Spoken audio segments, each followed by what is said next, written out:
Buenos días. Bueno, es la época de inundaciones y esta es la típica proposición no de ley del que no ha hecho los deberes y que trata con esta PNL pues de salvarse, iba a decir una cosa un poco, de salvarse las vergüenzas con este tipo de cosas para que parezca que ha hecho algo. Porque aunque estamos absolutamente de acuerdo en que los planes de emergencia se tienen que revisar, yo además he sido director de emergencia y sé que eso es así y además es obligatorio y conforme a la ley, estamos por supuesto de acuerdo en que se revisen los planes de inundaciones, pero lo que no se puede dar es carta blanca al que no ha hecho los deberes y que viene aquí buscando una coartada ante su inacción. Porque no han hecho nada más en todo este tiempo que llevan gobernando más que alguna infraestructura cosmética. Sí han prometido hacer infraestructuras de no sé cuántos millones de euros, pero a día de hoy no hay ninguna ejecutada y la mayoría no están no están presupuestadas, sino simplemente prometidas o no están ni siquiera licitadas.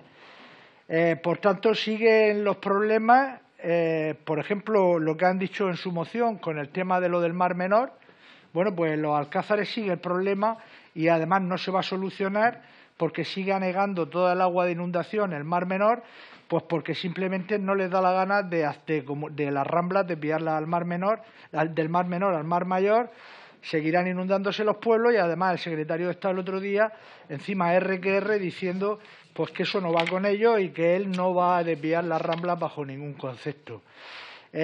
Por tanto, es rocambolesco también en una moción pedir al propio Gobierno que haga lo que tiene que hacer, que es cumplir con su deber, que es cumplir con la ley y actualizar los planes de emergencia, especialmente de inundaciones, porque no lo han cumplido.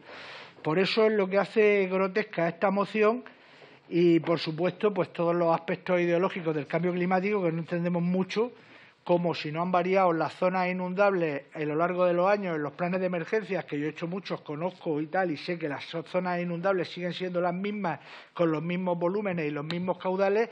¿Qué tiene que ver el cambio climático con esto? ¿Y cómo se hace una cartografía en función del cambio climático? Porque pregunta a ingenieros y ninguno sabe cómo hacerlo. Por tanto, en vista de todo este disparate, pues en principio creo que vamos a votar que no, pero bueno, también por otro lado son los planes de emergencia y no puede parecer que es que estamos en contra de que se elaboren planes de emergencia, porque es que estamos a favor, pero no a favor de dar carta blanca y de blanquear la inacción y la torpeza de este Gobierno, que no los ha hecho y no ha cumplido con su obligación. Muchas gracias.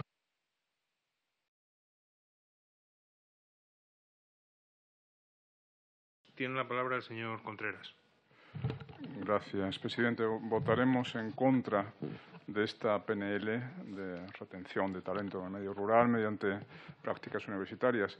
Y no porque en principio nos parezca mal lo de hacer prácticas universitarias en provincias despobladas, sino porque nos parece que es una medida que contribuye a ese error conceptual, esa desviación del foco hacia lo secundario que, en nuestra opinión, caracteriza a la política de reto demográfico de este Gobierno. Este Gobierno llama reto demográfico a la desigual distribución territorial de la población en España, en lugar de llamar reto demográfico al verdadero, o al menos más grave, problema demográfico español, que es la falta de nacimientos. Nunca nos cansaremos de decirlo. Por tanto, con esta desviación de la atención hacia la cuestión de la distribución territorial se está dejando sin abordar, se está hurtando a la sociedad española el necesario, urgentísimo, inaplazable debate sobre el problema de la infranatalidad. En este momento están naciendo en España un 45% menos de los niños que serían necesarios para simplemente reemplazar las generaciones. La tasa de reemplazo generacional son 2,1 hijos por mujer y entre los nacidos en España, mujeres de nacionalidad española, estamos en 1,15 hijos por mujer, lo cual significa que cada generación va a ser un 45% más reducido que la anterior, lo cual genera un círculo vicioso aritmético, es decir, cada vez hay menos mujeres en edad fértil, por tanto, cada vez habrá menos niños. Es una espiral que lleva hacia la extinción, en todo caso, hacia la insostenibilidad.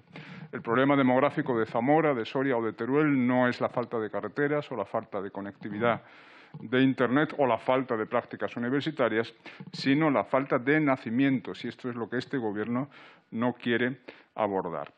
para fomentar la natalidad, tenemos que fortalecer la familia, tenemos que promover el matrimonio, tenemos que también medidas educativas, es decir, hay que inculcar los valores familiares en los jóvenes. Actualmente se les están inculcando valores exactamente opuestos, valores antifamiliares. Es la razón por la cual votaremos en contra. Gracias.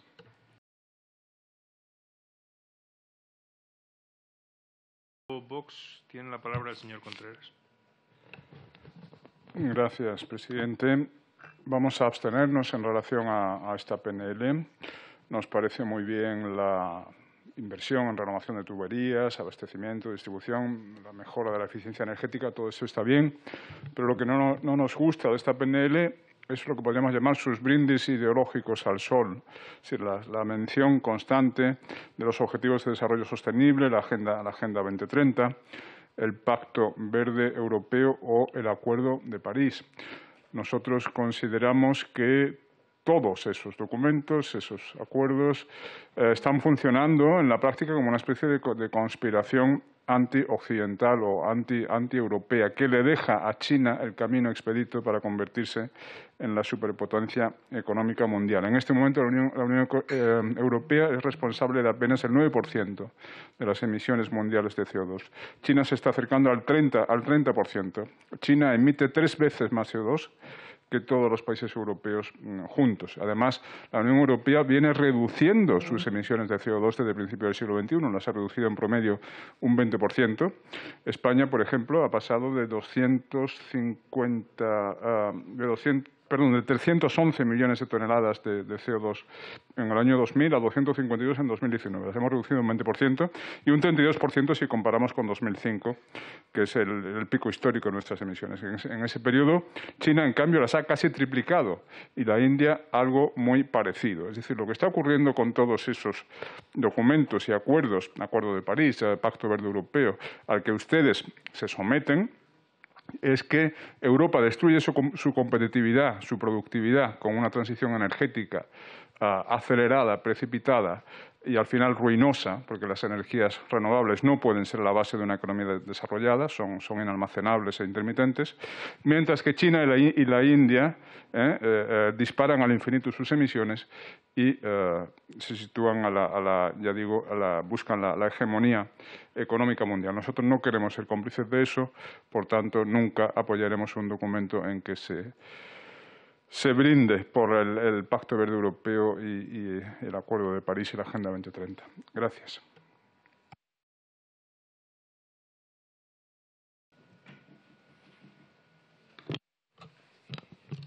Buenos días. Bueno, hay que decir que, como hemos visto, el señor portavoz de Podemos no sabe absolutamente nada del Mar Menor. Pues no sabe nada ni de las golas, ni de para qué sirven las golas, ni tampoco parece conocer que si las golas se cierran, el Mar Menor se seca, así de fácil. Con lo cual, pues bueno, pues que sigan con su discurso, que lo único que pretenden es crearle un prestigio o no a la guerra al gobierno que tienen allí del Partido Popular, pero eso ya son sus cuitas pendientes y su falta de responsabilidad, que nosotros no vamos a dejar de enfrentarnos y, desde luego, de denunciar. Asistimos a una nueva moción que es un nuevo ataque a la agricultura, criminalizándola, como viene siendo una constante por parte de la izquierda, que ha encontrado en el sector primario un enemigo preferente. Se trata de acabar con la agricultura para crear en Murcia una economía subsidiada de voto cautivo y para así también acabar con el trasvase. El Mar Menor no está bajo ningún concepto contaminado. El Mar Menor está cerrado y taponado, y lo ha taponado el gobierno del que forman parte con ayuda de sus ecologistas de cabecera y sus científicos subvencionados, y por la cobardía del gobierno regional del PP, al que le están creando, como he dicho, un prestigio, un no a la guerra, y al que asiste silencioso a su creación. Y está taponado porque la ministra se ha decidido a no cumplir la ley y a no mantener las golas abiertas como le obliga la misma, lo que está generando la asfixia y la muerte de peces. Han creado un barreño al sol y han puesto a la fiscal general del Estado y a su fiscal regional a perseguir a los agricultores, pero dejando impune al verdadero causante de la tragedia, que es la ministra, que no abre las golas cuando las mantuvo abiertas y mantenidas en perfecto estado de revista, de profundidad y de caudal, cuando era secretaria de Estado. Ya les advierto yo que ustedes pueden aprobar todo lo que quieran y todas las historias que a ustedes les dé la gana, porque desde luego vamos a derogarlas todas porque son un ataque a la economía, a la agricultura y al medio ambiente, que lo único que pretenden es acabar con el Mar Menor, como digo, para crear una bolsa de votos subsidiados y para acabar con el trasvase del Tajo. Y haremos una legislación en la cual se contemplen las 4 propuestas de Vox para terminar: el saneamiento separativo, la zanja perimetral, la apertura y el mantenimiento de a los niveles de los años 60 y el plan Salmuera Cero. Barato, rápido y sin chiringuitos. Muchas gracias.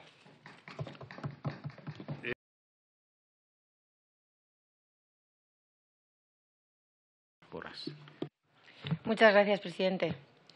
Bueno, pues debatimos una PNL del PP acerca del impacto del Fondo Nacional de Sostenibilidad del Sistema Eléctrico en la España rural. No hablamos de apoyar a petroleras ni a nucleares, estamos hablando del impacto de este fondo en los ciudadanos, en la España rural, que además es una iniciativa que afecta enormemente a esta España rural, pero también a familias humildes y a la gran industria. En este caso, la PNL se centra en el mundo rural, que es solo una de las aristas de los tantos perjudicados por la aplicación de este fondo. Insisto, perjudicados, ciudadanos de a pie. No estamos hablando de petroleras ni de nucleares. En su PNL, señores del PP, hablan, entre otras cuestiones, de la suspensión de este Fondo Nacional de Sostenibilidad del Sistema Eléctrico, y en su exposición de motivos utilizan mucho los argumentos que ya presentamos desde Vox en nuestra enmienda a la totalidad. Cabría preguntarse dónde estaba el PP cuando Vox presentó esta enmienda a la totalidad del fondo, porque además en su PNL detallan y desarrollan exactamente los mismos motivos que en su momento nosotros desde Vox argumentábamos en la enmienda a la totalidad. La realidad es que, lamentablemente, en el debate del Pleno que tuvimos de la enmienda a la totalidad, el PP ni siquiera fue capaz de apoyar esta enmienda, pero, en fin, ya sabemos que, como siempre, si viene Vox, el Partido Popular se pone del lado izquierdo, quiero decir. Desde la oposición sabemos que desde el Gobierno tienen los datos, que les llegan y que además tiene un ejército de técnicos para interpretarlos. De hecho, tienen ustedes la mayor cohorte de asesores y enchufados de la historia democrática de este país en su Gobierno. Como dudamos mucho de que ni con un ejército de asesores este Gobierno sea capaz de interpretar los datos, más considerando los antecedentes de un Marlaska que fabrica informes policiales y de un Pedro Sánchez que se inventa estudios de universidades extranjeras, pues la verdad es que no vemos una postura muy útil que se esté solicitando un estudio de impacto de la aplicación del fondo sobre la España rural. Porque esto, señores del PP, podría estar bien si no fuera porque este Gobierno, ni aun con los datos en la cara, es capaz de aplicar políticas sensatas. Básicamente porque este Gobierno pretende que con los casi 6.000 millones de euros de las primas a las renovables se trasladen de la factura de la luz a incrementar el precio de la gasolina y el gas, teniendo en cuenta que las familias más vulnerables, insisto, señor Uralde, las familias más vulnerables son normalmente las que más dependencia tienen de los combustibles fósiles y son especialmente aquellas que viven en zonas rurales o más frías y que menos posibilidades de electrificación Vaya finalizando, por tienen. favor. Y son las que más afectadas se van a ver por este fondo. Y ya, para terminar, quería decirles, señorías, que preocuparse por el mundo rural no es llenar pueblos vacíos con ocupas e inmigrantes ilegales, ni prometer conexiones de tren e Internet que nunca llegan, sino facilitar que la calefacción este invierno y medio de vida de los habitantes rurales no se vea encarecida a precios inasumibles, porque ustedes decidan engañarles encareciendo cada vez más la gasolina y el gasoil. Frente a esta traición al mundo rural, en Vox vamos a pelear por todos ellos. Muchas gracias, señorías.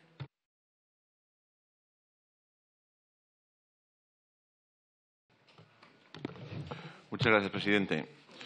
Como dijimos en la Ley de Cambio Climático durante esa tramitación, esta era una ley no consensuada, que no había oído suficientemente el parecer de los expertos, no respetaba la neutralidad tecnológica y el resultado de ello ha sido un mix desequilibrado, a renunciar demasiado pronto a las centrales térmicas. Aquí no solo se desconectaron, sino que muchas se han desmantelado, se han volado literalmente, sin que, por cierto, se vean los efectos de la llamada transición justa para esas zonas que no cuentan con otra actividad alternativa. ¿Por qué se invirtió en 26 gigavatios de ciclos combinados contra el sentido común? Pues estos van clarísimamente en contra de la descarbonización, que es la piedra angular de la nueva religión climática, y es gas importado y fósil. ¿Cómo se han conseguido desmontar tan rápidamente la quema de carbón y el gas no? Si ambas producen unas emisiones de CO2 parecidas. ¿Hasta qué punto poner en un brete con las nuevas medidas del Gobierno del Decreto 17 y la mineración de CO2 a la todopoderosa, según ustedes, industria nuclear que no emite CO2? Con lo que el gas se quedaría como única energía de respaldo, con el consiguiente pelotazo de estos clarividentes inversores y la ruina de la economía nacional.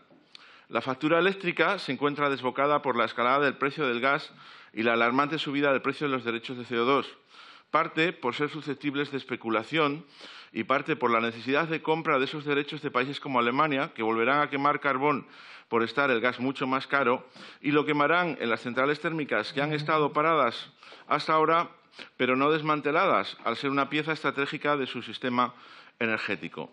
Estos derechos son una mochila que Europa solo se ha puesto sin la suficiente justificación, al representar solo el 9% de las emisiones mundiales frente a China, que supone ella sola cerca del 30%, y no tiene que pagar ni un euro por ello. España, siendo solo el 0,7% de las emisiones, tiene que hacer frente a la factura más cara de Europa, solo detrás de Italia. No podemos competir así, como lo demuestra el menor crecimiento de lo esperado del PIB en 2 puntos de este semestre, sobre lo que nos explicaba la optimista vicepresidente. La carestía de la luz es hoy un mal estructural en España, cuya solución pasa a corto plazo por quitar mochilas, bajar fiscalidad y a medio y largo plazo por reconstruir un mix más equilibrado, reposicionando a España estratégicamente en energía nuclear, apostando por reactores de 4ª generación. Se habla mucho en esta PLN de autoconsumo que impidió el anterior. Le pido un poco de flexibilidad. El anterior Gobierno con impuesto al sol, y nos parece una necesaria opción, como repetidas veces hemos dicho aquí. Renovables sí, pero así no. Propusimos la generación distribuida para evitar que fuera la disponibilidad de nudos de conexión la que definiera el paisaje renovable español. Propusimos una limitación en el uso del suelo agrícola como lugar de proliferación de renovables, pero el Geta Ecologismo no nos lo negó y ahora anda manifestándose en contra de las macroplantas por toda España. La generación distribuida es una posibilidad de generar empleo y riqueza en las zonas despobladas, sin renunciar a otras actividades como al turismo. Por último, recordar al señor de Esquerra que la energía nuclear representa en la querida Cataluña el 60% de la energía eléctrica producida, con lo que creo debería de cuidarla un poco más y plantearse el retirar el impuesto autonómico. No vaya a ser que acaben por quedarse oscuras. Muchas gracias.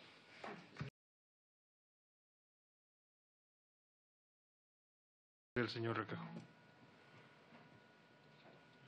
Sí, muchas gracias, presidente, por su anterior flexibilidad. Espero que no le haga falta tanta hora. Gracias. Como acostumbra el PSOE, nos trae una PLN para instar al Gobierno a algo que ya está haciendo. No sé si es que está enredando con más leyes ideológicas que han supuesto los más de 20 recursos de inconstitucionalidad interpuestos por mi grupo, que no tiene la celeridad por ustedes deseada. Entonces, para el señor Renau, con lo que decía antes, si íbamos a llegar a la eutanasia, pues ya casi, yo creo que sí. Como dice en su exposición, España presenta un gran patrimonio forestal que aumenta en extensión y porte cada año. Y esto pese a los incendios forestales. Desde el año 68 hasta el 2020 se han quemado en España nada más que 7.946.100 hectáreas, una superficie similar a toda Castilla-La Mancha, de las que el 37,5% fueron de superficie arbolada, un total de 2.931.982 hectáreas. La mayor parte de la superficie quemada se produjo en las décadas de los años 80 y 90, batiendo récord el año 85 con 484.752 hectáreas, o las 250.421 solo de bosque del año 94. En estos años ha habido 625.976 siniestros, de los que más de 2.000 fueron grandes incendios, es decir, que calcinaron más de 500 hectáreas. Este año, hasta el 5 de septiembre, se han quemado 75.554 hectáreas y el 20, poco representativo por la pandemia, fueron 46.925 hectáreas. Estos datos parecen contradecir el catastrofismo climático o tal vez se deba solo a la mayor concienciación social. El caso es que se atisba un camino de esperanza. Sin embargo, cosa de la que no se ha hecho mención en el expositivo de esta PNL, el campo se encuentra abandonado en gran medida. La despoblación supone el 75% del territorio con menos de un 5% de la población. Los usos tradicionales de aprovechamiento comunal y de pastoreo extensivo se están perdiendo, con lo que el monte se carga de combustible y el paisaje de mosaico agrario que garantiza la posibilidad de acotar el incendio amenaza con superficies forestales sin solución de continuidad, con lo que los expertos nos advierten de los incendios de sexta generación. Para evitar esto, proponemos una enmienda que fomente la ganadería. Si queremos evitar este tipo de incendios que se pronostican y que se nos vayan de las manos, es imprescindible un plan nacional ambicioso de recolonización y puesta en valor del mundo rural, con verdaderos planes de natalidad, con el que nazcan niños donde aún sea posible, y fiscalidad diferenciada para asentar población y atraerla desde la ciudad. Tenemos que plantearnos si nos sale rentable financiar que el 5% de la población nos cuide el 78% del territorio. Otro aspecto muy importante y que no había mencionado en el incentivo es el incentivo al propietario privado a tener una adecuada gestión forestal, por lo que proponemos incentivos fiscales. También creo que es de la mayor importancia, y tampoco se menciona al atender a la adecuada regulación de las entidades locales. Deben incluir la necesidad en la redacción de los planes de autoprotección contra incendios forestales por parte de técnicos competentes en materia forestal. Es muy necesario tener bien acondicionada la interfase urbano-forestal, pues en los momentos de crisis proteger las casas con desalojos, etcétera, detraen ingentes recursos que no pueden ser empleados en el bosque y ralentizan los trabajos de extinción. La legislación dispersa que atañe a todas las administraciones cuenta con todos los grados posibles de desarrollo en las administraciones. Estos planes son garantía de grandes problemas, pues como adelanta el Comité de Lucha contra Incendios Forestales, la exclusión del fuego no es realista. Es necesario aprender a convivir con el fuego e integrar a la sociedad la cultura de riesgo del incendio. Señor Requejo, tiene que terminar. Pues es cuestión de probabilidad, es decir, de alguna manera de tiempo que se produzca un incidente, que en nuestra mano está que sea solamente un conato. Muchas gracias.